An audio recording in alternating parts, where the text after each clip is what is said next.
Hi, I'm Antonija Mežnarić, this is Ortus, and I'm going to read a snippet from my short story, All Sweet Souls.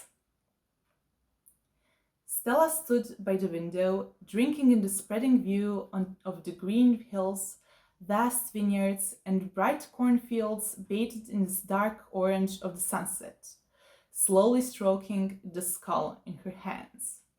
She hummed with a barely restrained thrill, only a touch of trepidation, counting down the moments until nightfall. On her windowsill, a candle burned.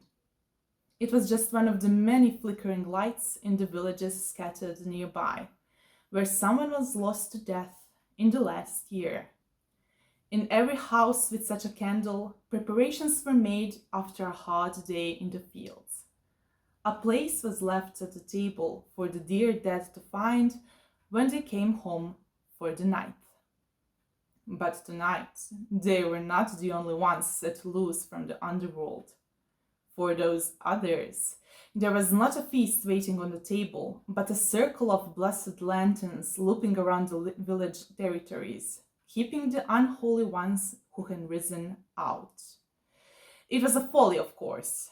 As soon as the first lantern burned to ash, the rotting legs would find their way inside, whether seeking sinful souls to drag to hell or the simple comfort of the family they'd left behind.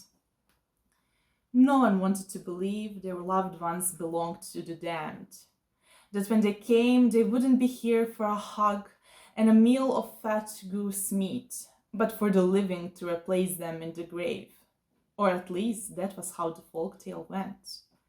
If an unholy one catches a living soul in the night prior to All Souls' Day, they could barter it for release from death.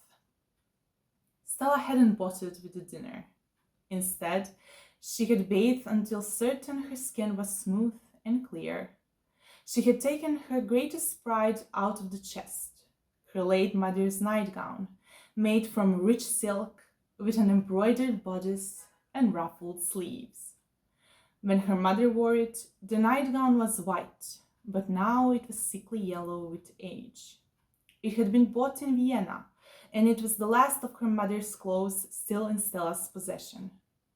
Shrouded in the silk, barefoot, she sat on the moth-eaten divan under the window, where the amber light of the dying sun was like a crown upon her lush black hair, falling freely to the floor in great locks.